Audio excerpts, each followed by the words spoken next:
Hello and welcome back everybody.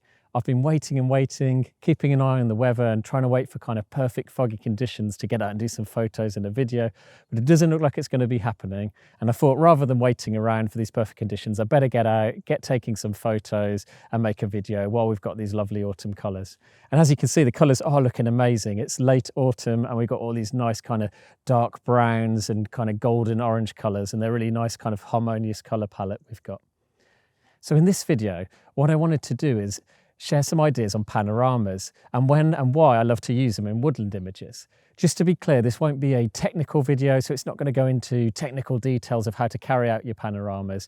If you are interested in that and you want to find a bit more about the technical aspects of carrying out a panorama photo and you're a bit new to it, there's some really great videos already on YouTube and I'll link some of them below, so you might want to check those out first before you continue watching this. But this one's going to be more about why I love them, when to use them and some of the benefits to hopefully help encourage you to try them out in your woodland images as well if you haven't already. Okay, so let's go and have a look around. I've got some spots in mind already to find a nice panorama and I'll talk you through some of these ideas I've had. I really hope you enjoyed this video.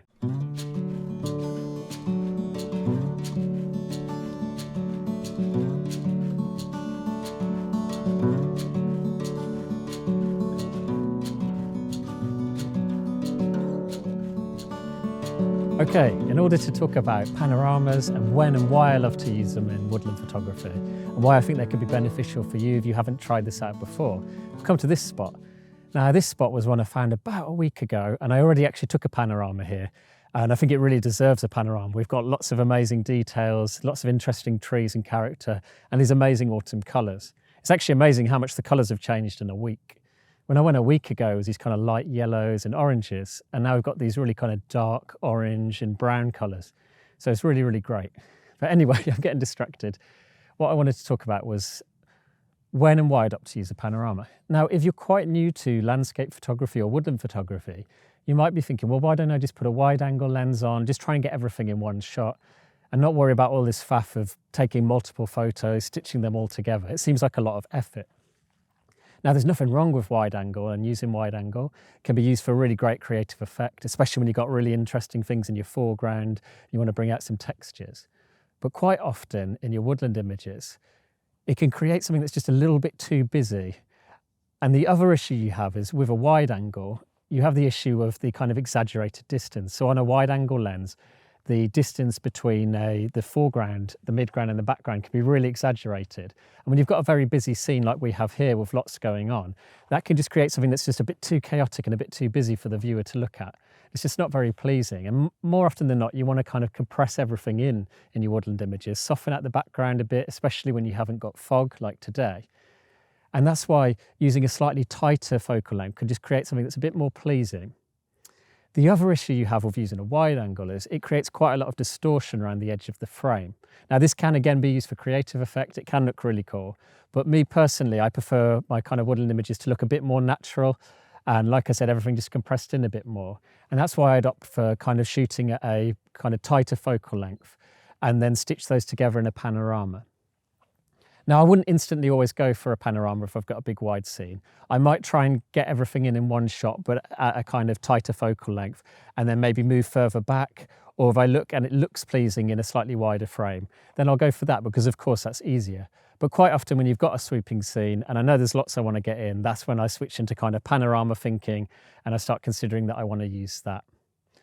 Just to let you know, more often than not, when I'm shooting my panoramas, I'm probably shooting at around 45 up to about 80.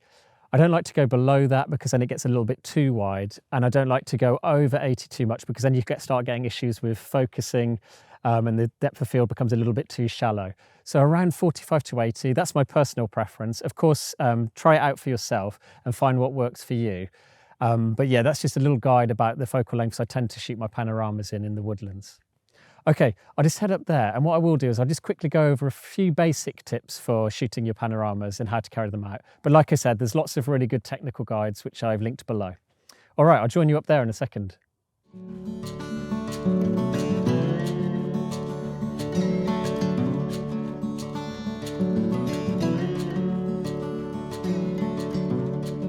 Okay, so I've just come up here to share some basic tips and bits of advice for when you're shooting your panoramas.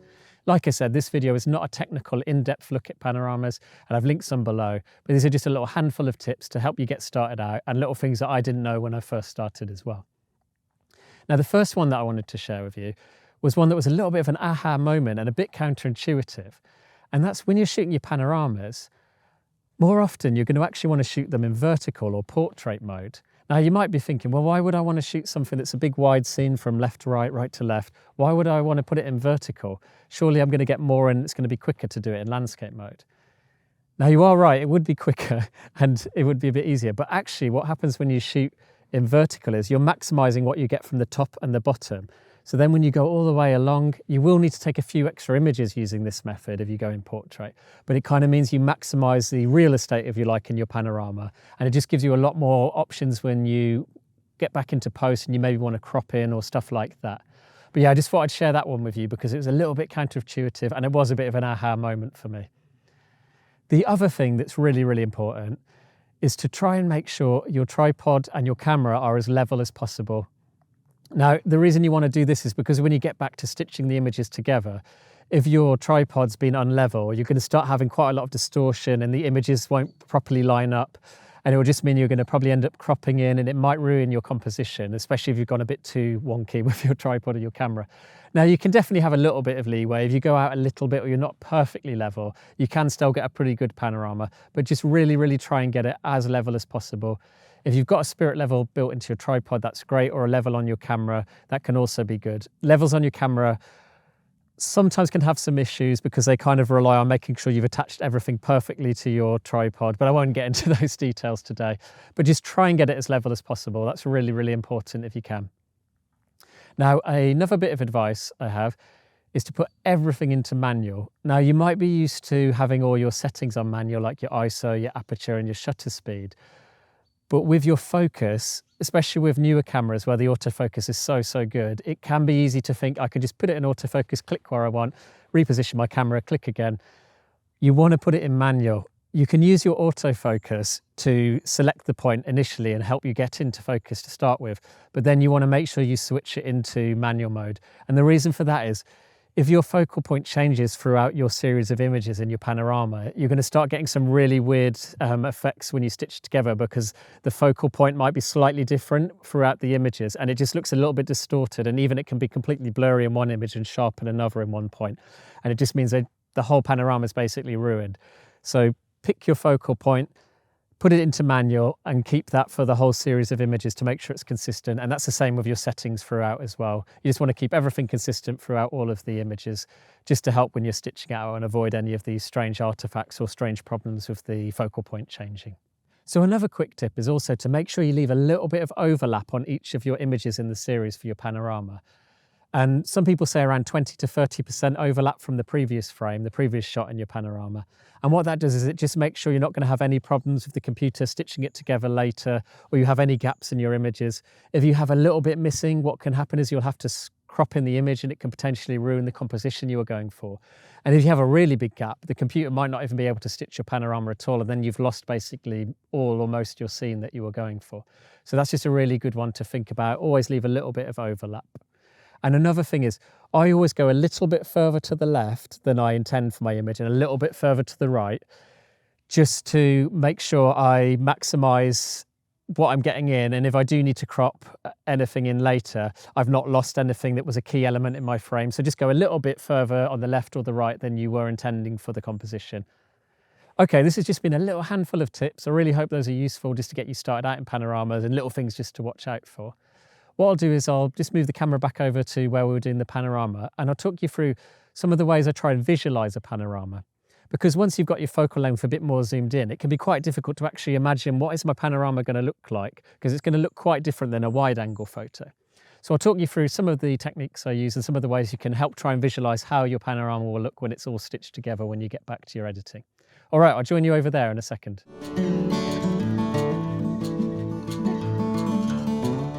Okay, so we had quite a lot of harsh sunlight that just came in and pretty much nearly ruined the entire panorama that I was trying to show you.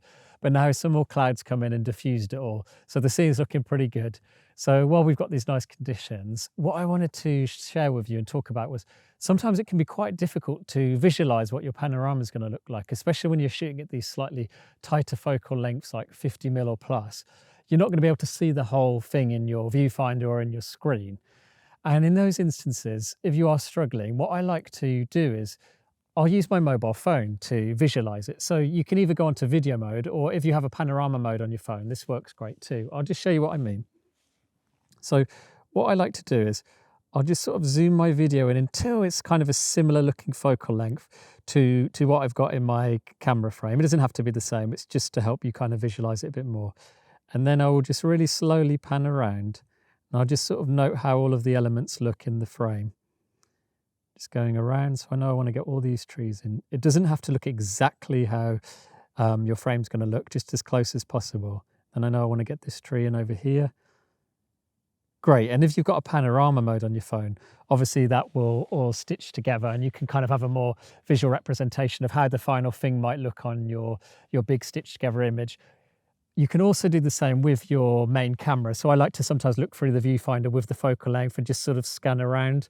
You can as well take a wider shot. Like I said, it's not going to look exactly how, but it at least helps you kind of get an idea of how each of the trees or the things are going to be positioned in your frame. But yeah, that's just some really quick tips on how I try to visualize how the panorama might look. All right, while the conditions are good, I'm going to try and get some shots. Let's see how they look.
Okay, so I think I'm going to head home pretty soon, but I really hope this video has been interesting and useful. And if you hadn't considered having panoramas in your woodland photography before, maybe it's helped you consider that as something you want to try out. Like I said, not all scenes are going to need to have a panorama, and quite often I do just take a single frame or concentrate on a more intimate scene. But sometimes, like we had today, where you've got all these amazing colours, interesting kind of characters in the trees, and you do want to just get everything in, that's when I love to use a panorama. And that's why I love it, because it helps avoid getting too many distracting elements in. I am able to get that wider scene with the nice compression without any of the problems that you get with a wide angle lens. It takes a little bit more effort and it can be a bit more fiddly. But anyway, I really hope those tips have been useful and it helps you consider it for your woodland photography as well. If you have any of your own tips or advice on panoramas, or you've tried them out in your woodland photography too, please let me know below in the comments. It's great to hear from everyone. But anyway, I wanted to say a massive thank you for watching, as always. If you have found this video useful and you've enjoyed it, I'd ask if you could hit the like. If you haven't already, please subscribe and hit the notification bell. I've got some more videos coming soon. So as always, thank you again, and I'll join you next time.